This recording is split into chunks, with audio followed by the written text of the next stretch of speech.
So you've heard the term, it's not what you say, it's how you say it. Yes? Yeah. Me too. What's up, y'all? It's your girl KB, and welcome to another Heart Convos vlog. In today's episode, we are going to be talking about the dangers of trying to have heart conversations via text.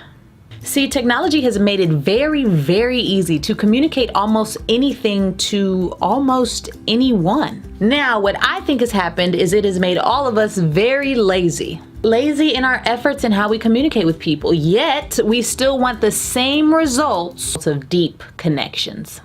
But relationships don't work this way, and neither does effective communication. The whole basis in DNA makeup of a heart convo is that it is an intentional conversation that creates space for vulnerability, transparency, authenticity, honesty, to talk about pretty much anything. And I am going to make a very bold statement in that you should avoid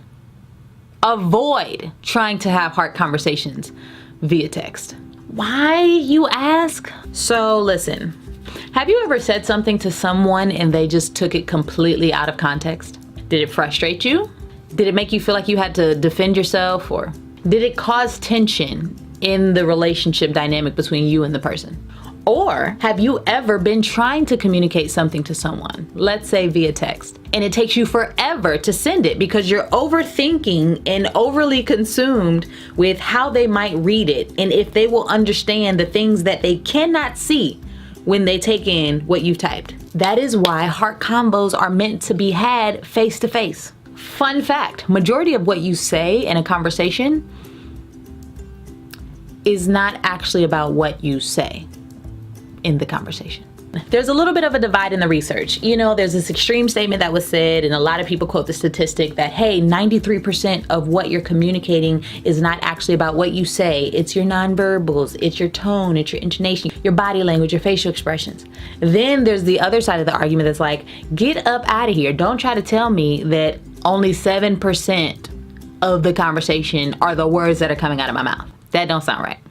I don't care about either side. I don't really care about the specific statistic. What I do know is, you know, I know, and the whole world knows that what you're saying isn't enough, which is why so many people rely so heavy on emojis and GIFs that you can use because there's value in the things that you aren't actually saying. So that's why everybody and their mama puts a LOL after everything, just to remind the person who's reading it, it's okay. Like, don't take this too seriously, or to soften the blow of something that they're saying that they do actually mean.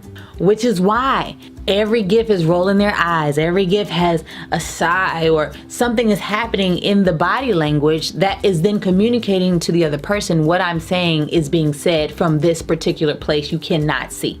So if this is the case, why do we rely so heavily for the person on the other side of the text to understand exactly what we mean, how we mean it, the sense of urgency, the intensity of the text, when there's so many things missing? Even if you use the emoji, even if you use a GIF, you still cannot process tone or inflection. Someone can text me something and I can type no. That can mean no, no, no, no, no. So many different no's, to which you like, well, just put some more O's on the end. That's not the point. When there is too much left to assume, therein lies the danger, the ambiguity, doubt, fear, all of that stuff starts to creep in.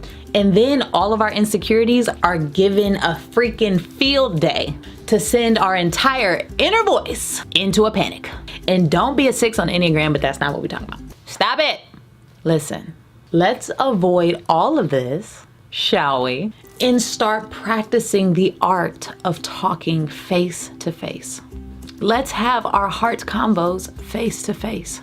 If you practice this, man, I think you can be in one of two places. You could be enjoying what it feels like to have clarity in your friendships, in your relationships, which ultimately really points to the sense of comfort that you have feeling known and understood in those relationships. Or you're working to get closer and closer to the former reality. So here's an action point. Let's hold one another accountable to having conversations, specifically heart conversations, face to face. And if you find yourself in a conversation via text with someone about something that you know needs to be had in person, to say, hey, let's talk about this face to face. I hope that this helps. I really, really do. Because I want all of us not only to be putting in the effort to have hard conversations, but doing it in a way that's going to reap the most benefit. So I love y'all. Thank y'all so much for tuning in and for listening. Until next time, remember, it's not a hard conversation, y'all. It's a heart conversation. Peace.